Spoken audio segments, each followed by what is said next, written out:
Débrief Rumble. Donc l'émission va sortir là aujourd'hui normalement. Version TikTok. Excellent show. Show très riche. Bon choix en termes de résultats.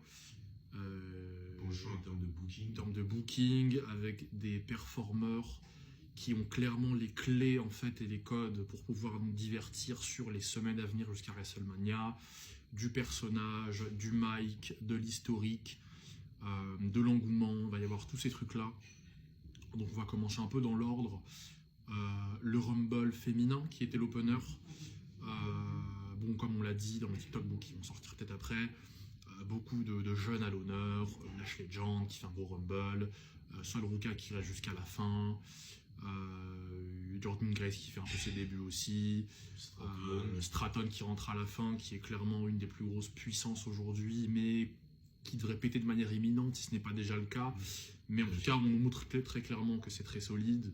Lash Legend, gros star power aussi, donc il y a beaucoup de tag team, il y a les Rhea, les Charlotte, les Becky, les machins, Maxine Dupuis aussi qui est booké très fort. Becky et Becky. Tous ces trucs-là, forcément le Judgment Day qui prend beaucoup de place, donc notamment Liv Morgan, Raquel qui vraiment laisse une empreinte très puissante en tant que gros bras. On va voir ça. Liv qui gagne, donc Liv, comme on a pu expliquer plein de fois, le mic, le perso, ça génère de l'engouement, c'est une île, elle a un groupe, plein de trucs à dire, plein de trucs à faire, les membres de son groupe sont intéressants, n'oublions pas, il y a aussi Dominique, donc le main event féminin est entre de bonnes mains, c'est un choix très simple, mais parce que du coup il est trop cohérent.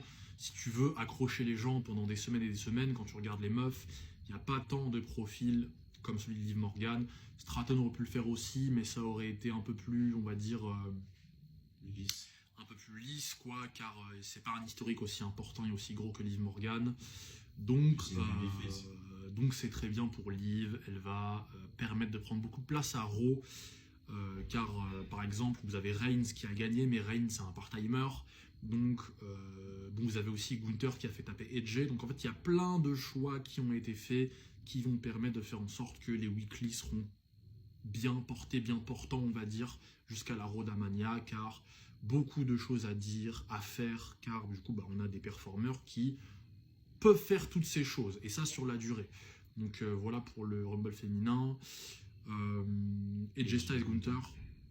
Bon, AJ Styles, c'est finito. Dommage que ce soit au Rumble, mais bon, visiblement on n'y peut rien, contrat, machin, même si forcément, enfin moi je pense en tout cas qu'ils auraient pu quand même allonger un petit truc sympathique pour qui se barre à Mania, qui est la ligne d'arrivée, là où en fait il finit au Rumble, mais le Rumble, gros Rumble féminin, match de Drew, gros Rumble masculin, beaucoup de débuts de machin, beaucoup de choses en fait qui vont un peu étouffer cette fin de carrière de Styles, alors que le mec c'est un icône. C'est dommage que ce soit à ce moment-là, qui est en plus la ligne de départ de la Rodamania. Mais bon, gros match de Gunther et Styles, Gunther, le gros porc, le mec il retire AJ Styles, il rigole. Donc niveau heel, on est très bien servi pour les mois, années à venir. Hâte de voir ce que Gunther va nous proposer demain à Raw. S'affirme encore plus comme gros méchant, gros bâtard vraiment du roster et dans le main event notamment. Donc il va y avoir des trucs à raconter encore, forcément il y a peut-être des gens qui vont vouloir un peu aller le cogner parce que c'est un bâtard, machin, il a fait taper Cena, Styles il l'a endormi, il l'a fait arrêter sa carrière. Donc Gunther c'est aussi un mec qui a un truc, qui a beaucoup de choses, un perso, un historique capable d'alimenter comme pas possible les programmes, donc très bon choix aussi, enfin très bon choix, en tout cas de l'avoir fait gagner, dommage sur Rumble, mais bon, tant pis, au moins il y aura des trucs à dire quand même. Drew Zane, je sais pas si tu veux dire Drew Zane. C'est pas mal pour Drew parce que du coup il a bien écrasé Zayn comme il faut. Il s'affirme en tant que champion indisputé parce que c'est vraiment le cas là. Gros booking, gros physique. Il a laissé aucune chance à Sami Zayn. Victoire clean. Donc on est sur des standards d'un champion indisputé heel.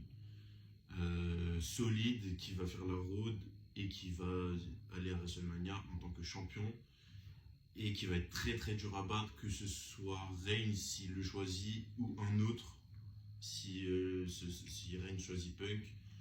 Mais en tout cas, ça risque. Enfin, c'est très prometteur, Drew McIntyre champion. Et moi, c'est ce que j'ai dit dans la review là, qu'on vient de tourner, c'est que en fait, Drew, il a gommé les petites erreurs qu'il faisait. Donc là, il n'y a plus d'erreurs, c'est sérieux, et c'est tout droit vers le main event de WrestleMania. Ouais, donc Drew qui s'envoie encore plus, on va dire, boosté, même si bon, Sami Zayn, c'est pas une grosse marche à monter, on va dire. Mais au moins, ouais, voilà, il a montré la couleur. Voilà. Des fois, je fais plus de blagues. C'est bon, là, je vous nique vos mères. Je suis méchant, je suis un heel. Des fois, je suis un peu comique, mais je fais 280 livres. Voilà. Donc, pareil, choix normal. Évident, logique, divertissant, crédibilité, force. On parle pas chinois. Et le Rumble masculin, énorme Rumble masculin, génial, un des plus grands Rumble qui ait jamais été écrit. Oba directement, très profil main eventer, en tout cas en devenir, mais très vite, très charismatique, gros centré. Il peut tout de suite sortir breaker direct. On en vient à breaker directement. Un des gros favoris du Rumble. Il sort extrêmement vite, très rapidement, très choquant.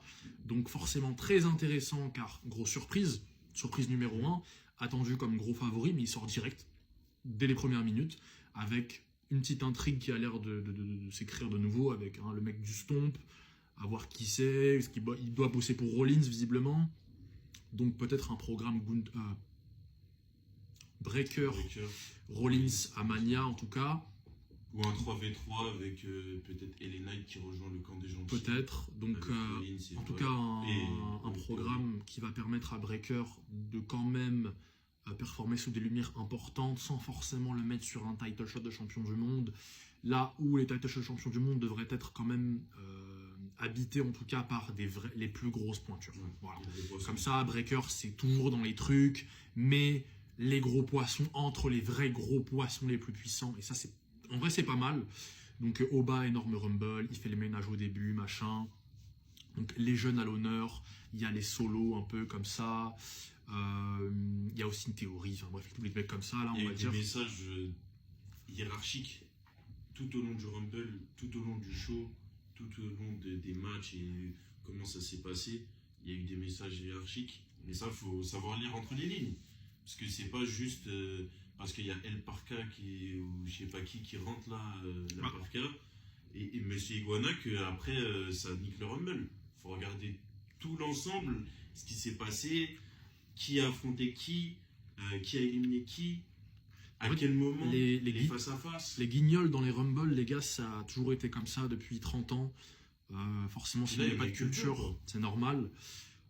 Donc, Oba, c'est un mec qui sort breaker. Il a sorti plein de gros mid-carders. Il a fait un face à face avec Lesnar. C'est Lesnar qui l'a sorti. Oba Femi, c'est un mec qui n'a rien fait dans le main roster. Il a fait un match avec Cody de charité, mais il n'a pas perdu. Il a ce titre vacant à NXT. Le mec, gros Rumble, il est entre numéro 1, donc grosse exposition, gros test, face à face avec Lesnar.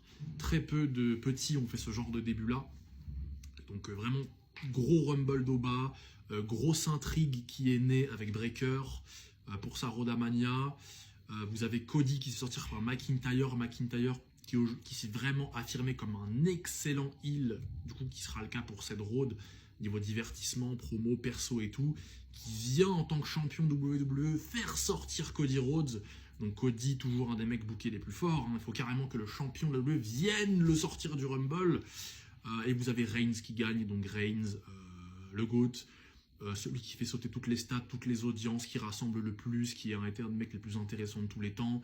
Donc forcément, en fait, c'est ce genre de profils-là qui sont les profils les plus sujets à porter des rôdes, en fait, pas comme l'année dernière.